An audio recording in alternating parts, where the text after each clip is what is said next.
Talha bin Ubaidillah tentang keutamaan Ramadan.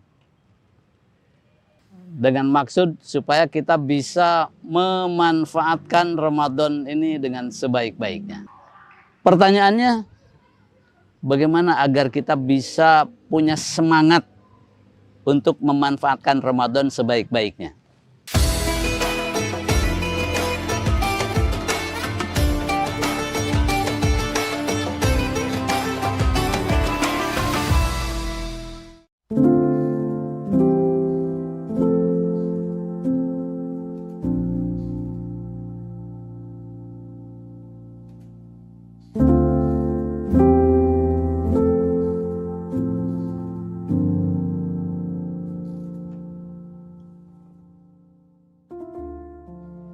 Assalamualaikum warahmatullahi wabarakatuh. Alhamdulillahirabbil alamin. Asyhadu an la ilaha illallah wa asyhadu anna Muhammadar Rasulullah sallallahu alaihi wasallam wa ala alihi wa ashabihi amma ba'du. Anda kenal dengan Talha bin Ubaidillah? Saya akan perkenalkan kepada Anda seorang sahabat yang mulia yang bernama Talha bin Ubaidillah. Talha bin Ubaidillah termasuk sahabat Nabi yang masuk Islam di angkatan yang awal. Karena beliau masuk Islam itu kira-kira tahun ketiga kenabian. Nabi Muhammad sudah berdakwah 3 tahun.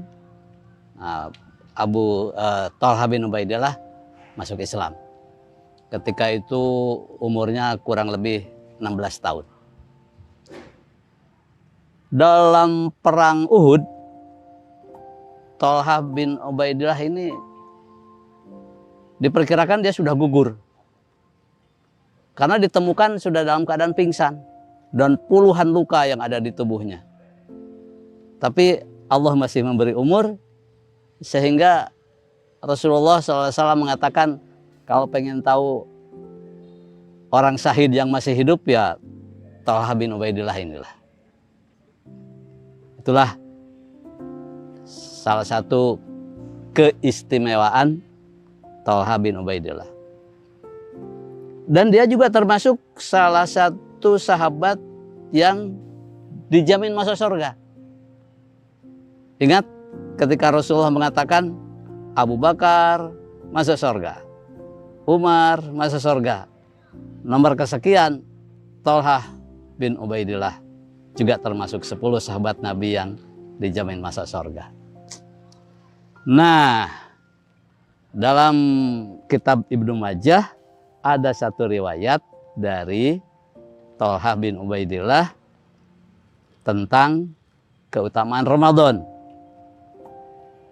Dengan maksud supaya kita bisa memanfaatkan Ramadan ini dengan sebaik-baiknya. Talha bin Ubaidillah meriwayatkan, ceritanya ada 2 orang pemuda datang dari wilayah Bali. Saya tanya kepada Google Map, Bali itu ada di mana? Saya tulis B-A-L-I, ya ke Pulau Bali. Tapi saya tulis pakai huruf Arab, Ba, Lam, Ya. Ternyata wilayah Bali itu ada di Jordan lah kalau sekarang. Jadi Talha meriwayatkan ada 2 pemuda dari wilayah Bali datang ke Madinah mesantren lah ya, kepada Rasulullah SAW. Jadi bisa dikatakan 2 orang pemuda ini masuk Islamnya, titik startnya bareng. Sehingga untuk kedepannya ini bisa diperbandingkan. Karena 2 orang ini mempunyai titik start yang sama. 2 orang pemuda dari wilayah Bali datang ke Madinah, masuk Islam bersama-sama. Yang satu, katakanlah si A, itu dia sangat cekatan dan seringkali ikut berjihad sampai si A ini gugur di medan perang, mati syahid. Si A mati syahid.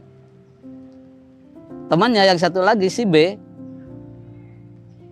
menurut catatan Tolhah, si B ini meninggal setahun kemudian. Meninggalnya di mana?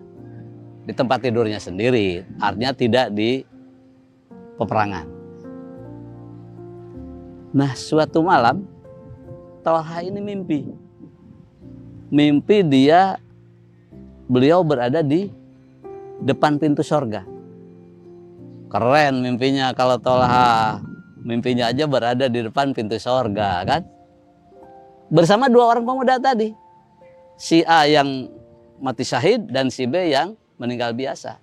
Nah, tidak lama kemudian ada petugas sorga keluar dan mengajak masuk terlebih dahulu si B yang meninggal di tempat tidurnya.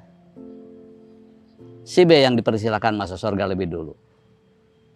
Kesempatan kedua, petugas sorga keluar lagi, barulah mengajak si A untuk masuk sorga. Itu Tolhah itu membatin. Si B sudah diajak masuk sorga, si A sudah diajak masuk sorga.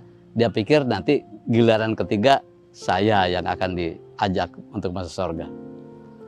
Tahu-tahu datanglah petugas sorga, keluar lagi, dia mengatakan kepada Tolhah, kamu belum waktunya, kamu pulang aja.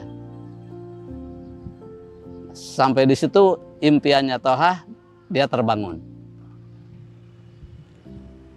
Pagi-pagi Tolhah ceritakan mimpinya kepada teman-temannya para sahabat. Para sahabat merasa heran. Apa yang menjadi keheranan? Kok orang yang mati biasa masuk surganya lebih dahulu ketimbang orang yang mati syahid? Keheranan mereka tidak terjawab. Kemudian sampailah ke kuping Rasulullah. Nah, Rasulullah malah komentarnya begini. Kenapa kamu mesti heran? Ya heranlah Nabi, masa orang yang mati biasa masuk surga lebih dahulu ketimbang orang yang mati syahid gitu loh. Penjelasan dari Nabi ternyata si B meskipun meninggal biasa di tempat tidur, tapi meninggalnya setahun lebih belakangan ketimbang si A yang mati syahid. Penjelasan dari Rasulullah, bukankah si B ini menjumpai satu kali Ramadan lagi? Di samping tentu dalam setahun itu ya diisi dengan ibadah-ibadah yang lain. Nah, gara-gara si B mendapat kesempatan satu kali Ramadan, maka dia berhak masuk surga lebih dahulu ketimbang yang mati syahid. Malah Rasulullah mengatakan, jaraknya di surga antara si B dan si A itu antara seperti kita melihat bintang. Begitulah kemuliaan yang didapat oleh si B yang mendapat kesempatan ketemu dengan satu kali Ramadan lagi. Inilah yang ingin saya sampaikan kepada para pemirsa. Kita menghadapi Ramadan, mari kita manfaatkan Ramadan ini dengan sebaik-baiknya. Alangkah ruginya orang yang mengalami Ramadan sampai Ramadan selesai, dosa-dosanya belum diampuni. Begitu kan menurut hadisnya? Nabi mengistilahkan gerowong hidung seseorang. Betapa ruginya orang yang mengalami Ramadan sampai Ramadan selesai, dosa-dosanya belum diampuni. Karena dia tidak memanfaatkan Ramadan dengan sebaik-baiknya. Pertanyaannya, bagaimana agar kita bisa punya semangat untuk memanfaatkan Ramadan sebaik-baiknya? Ada satu resep dari Rasulullah SAW. Riwayat Ibnu Majah juga. Ketika beliau membuat resep bagaimana agar kita bisa sholat yang sekhusyuk mungkin, beliau mengatakan, idza kumta fi sholatika fasholli sholata muwaddi'in. Kalau kamu ingin sholat yang sekhusyuk mungkin, sholatlah, anggaplah sholatmu ini adalah sholat yang terakhir. anggaplah kamu sholat ini, kamu sedang pamitan. Anggaplah setelah selesai sholat ini, kamu diambil oleh Allah. Inilah kesempatan terakhir.